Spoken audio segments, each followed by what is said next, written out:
Hello विद्यार्थियों, आज हम आपके यूनिट सेकंड की बात करेंगे, जिसमें जनसंख्या के बारे में आपके चैप्टर होंगे। विशेष तौर पर हम यहाँ विश्व की जनसंख्या के बारे में पढ़ेंगे। विश्व की जनसंख्या के बारे में हम जनसंख्या का वितरण, घनत्व, वृद्धि जैसे तथ्यों के बारे में जो है हम अध्ययन यहाँ पे करेंगे। इससे पहले मैं आपको कुछ जानकारियाँ बता देता हूँ। आपके यूनिट 2 जो जनसंख्या से संबंधित हैं, इसमें आपको क्या क्या चीज़ें पढ़नी और कितने नंबरों के क्वेश्चन आपके बोर्ड में आते हैं। तो यहाँ से आपके जो सेकंड यूनिट है, यहाँ से आपके बोर्ड के अंदर जो है 6 नंबर के क्वेश्चन आपके पूछे जाते हैं। इसमें आपके कौन कौन से टॉपिक आते हैं और क्या क्या क्लियर आपको करना है। इसमें आपको जनसंख्या के वितरण, घनत्व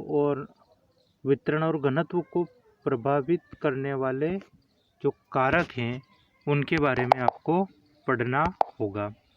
इसके अलावा हम बात करें जनसंख्या वृद्धि की, तो जनसंख्या वृद्धि का जो टॉपिक है, इसमें आपको जनसंख्या वृद्धि के जो कारण हैं, समस्या है और समाधान, कारण, समस्या और उनका समाधान, और एक सिद्धांत इम्पोर्टेंट आता है आपके जनसंख्या का जो संक्रमण सिद्धांत है, उसको हम यहाँ पढ़ेंगे। तो जिसको हम जनांकीय संक्रमण सिद्धांत के नाम से पूरा जो इसको डिटेल से बात करेंगे। आगे हम बात करें तो आपके आता है जनसंख्या संरचना। जनसंख्या संरचना, इसमें हम आयु वर्ग की बात करेंगे, लिंगानुपात की बात करेंगे और ग्रामीण और नगरीय जो संगठन है उसकी हम बात करेंगे। आगे देखिए हम प्रवास की भी हम इसी यूनिट के अंतर्गत बात करेंगे। तो प्रवास की संकल्पना, प्रकार, पक्ष और समस्याओं के ऊपर हम चर्चा यहाँ करेंगे। और उसके बाद लास्ट टॉपिक आता है आपके मानव विकास की संकल्पना या मानव विकास संकल्पना, जो प्रवास के साथ आपके जुड़ा होगा, इसकी हम बात करेंगे। तो ये जो टॉपिक हैं इनके ऊपर ज़्यादा आपको फोकस करना है, क्योंकि आपके बोर्ड के अंतर्गत यहीं से प्रश्न आपके पूछे जाते हैं। तो विश्व की जनसंख्या, इसमें हम चर्चा करते हैं या इसकी शुरुआत करते हैं। सबसे पहले हम जनसंख्या की, यहाँ पर हम विश्व की जनसंख्या की बात कर रहे हैं, तो सबसे पहले आपको पता होना चाहिए कि जनसंख्या किसे कहते हैं। तो जनसंख्या का तात्पर्य होता है, जनसंख्या का जो अर्थ होता है वो इस प्रकार होता है, किसी क्षेत्र में रहने वाले लोगों की जो संख्या है वो जनसंख्या कहलाती है ना। किसी क्षेत्र में, मतलब कि क्षेत्र विशेष में, ठीक है। जैसे आपका जिला है, जैसे पर्टिकुलर एक एरिया है ना, भौगोलिक एरिया है एक, है ना, और एक मतलब एक क्षेत्र विशेष हो गया, और यहाँ रहने वाले जितने भी लोग हैं उनकी संख्या अपने आप में क्या हो गई, जनसंख्या हो गई, जो परिवर्तित होती रहती है। इसी में आप देखिए, जैसे मैंने आपको जनसंख्या का अर्थ बताया, तो जनसंख्या किसी क्षेत्र विशेष में रहने वाले लोगों की संख्या जनसंख्या, हम जनसंख्या की बात कर रहे हैं। विश्व जनसंख्या के संदर्भ में हम इन चैप्टर को पढ़ेंगे।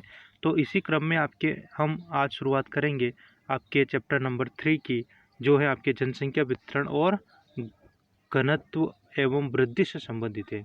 तो वितरण, घनत्व, वृद्धि की बात करेंगे। तो सबसे पहले हम बात करते हैं आपके इसमें जनसंख्या की।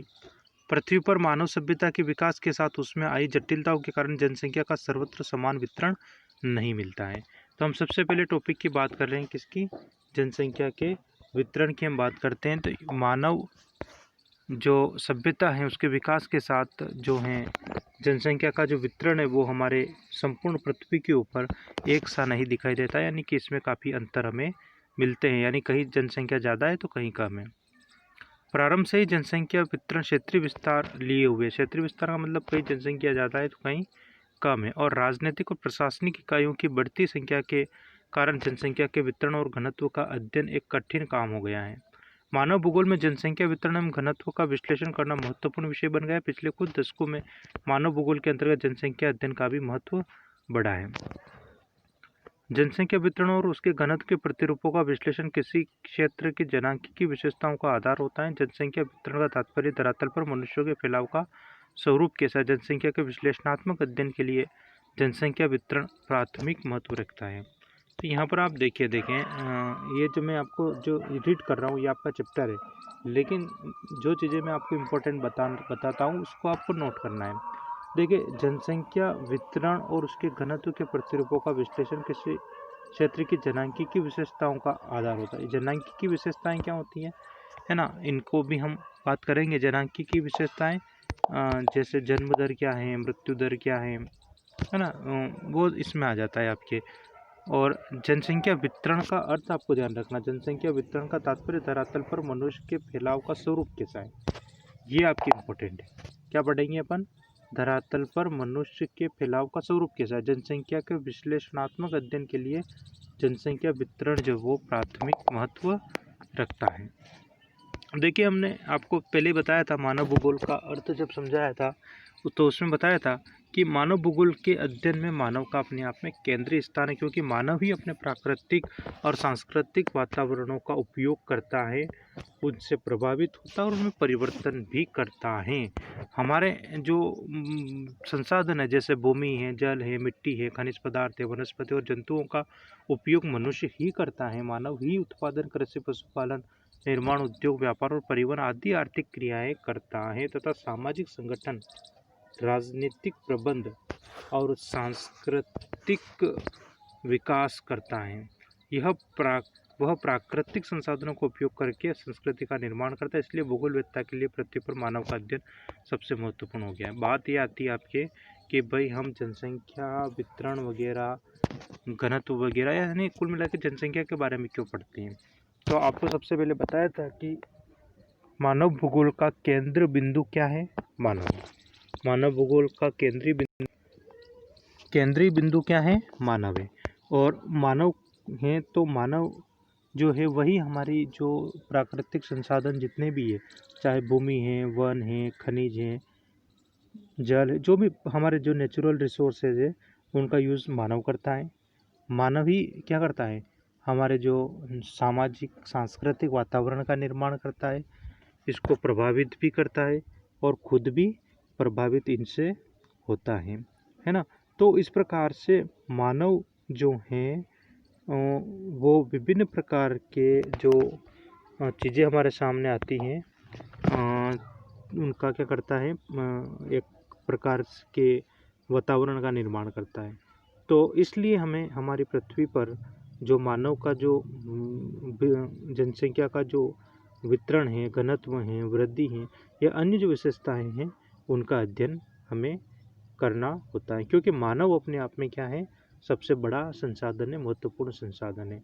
अगर मानव नहीं होगा तो सारे जो संसाधन है वो ओनली अपने आप में क्या रह जाएंगे, केवल ऐसे ही जो वस्तु के रूप में रह जाएंगे, वो किसी यूज़ आपके संसाधन की श्रेणी में नहीं आते हैं। क्योंकि आपको पता है संसाधन किसे कहते हैं, संसाधन अपने आप में कोई भी वस्तु या कोई भी चीज़ अपने आप में वो संसाधन कब बनती है, जब वो यूज़फुल होती है, वो किसी भी प्रकार से हमारे काम में आती है तो वो संसाधन हो जाती है। तो ये सारी चीज़ें जो हैं, या किसी चीज़ को यूज़फुल बनाना, किसी चीज़ को काम में लेना, उसको अधिक उपयोगी बनाना या उसके महत्व को बढ़ाना, ये सब काम मानव करता है। तो मानव भी अपने आप में क्या हो गया, महत्वपूर्ण संसाधन। इसलिए हम मानव के बारे में या जनसंख्या के बारे में अध्ययन करते हैं।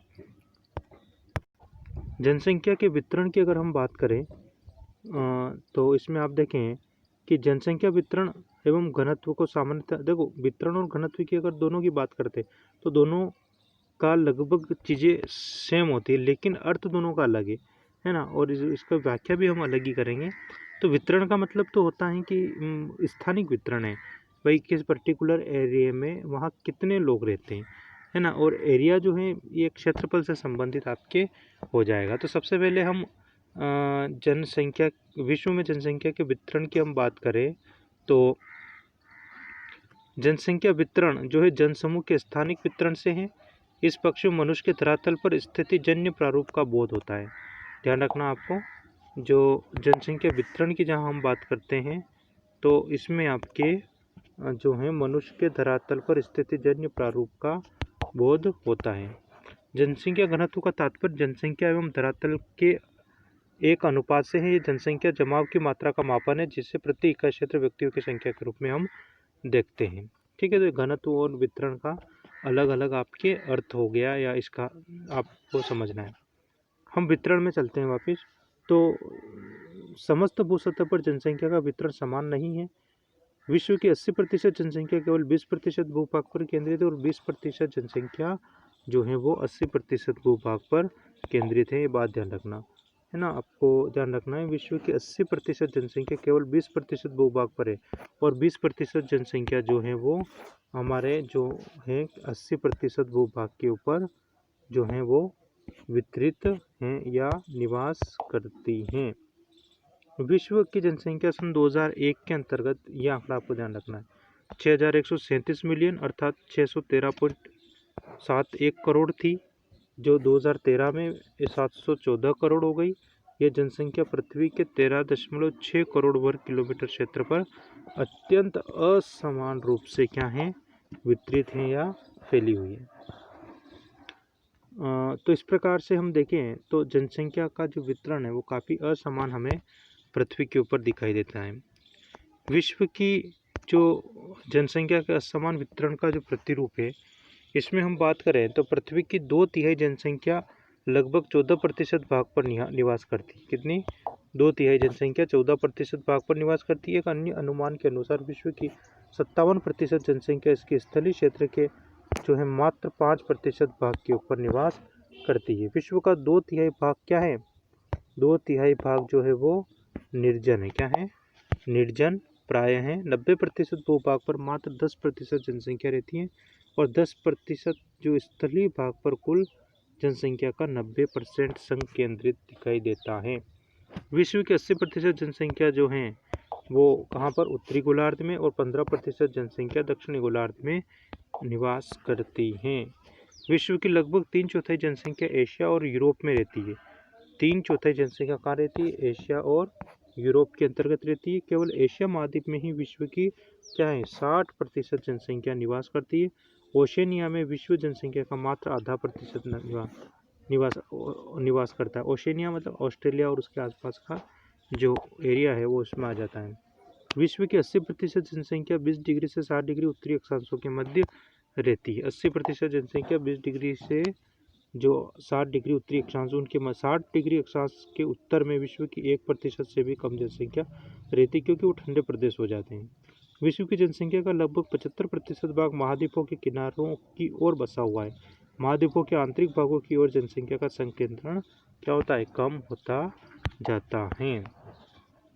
विश्व की 80% जनसंख्या सागर तल से 500 मीटर की ऊंचाई तक वाले क्षेत्रों में निवास करती हैं ना। 500 मीटर तक का जो क्षेत्र है वहीं पर ये लोग ज़्यादातर जनसंख्या रहती है। उक्त उल्लेखित तथ्यों से हमें ये पता लगता है कि विश्व के कई अति विशाल क्षेत्र विरल आबाद है और कुछ अपेक्षाकृत रूप से छोटे क्षेत्र अत्यधिक सघन आबाद हैं। तो ये चीज़ें आपको ध्यान रखना है। स्थानिक प्रतिरूप किस प्रकार से आपको दिखाई देता है पृथ्वी के ऊपर, उसको हमने यहाँ पर देखा है। यहाँ तक आप देखिए विश्व जनसंख्या के अंतर्गत जनसंख्या के वितरण को, इसको हम और ज़्यादा डिटेल से वितरण के साथ घनत्व को समझेंगे अगली क्लास में। थैंक यू, धन्यवाद।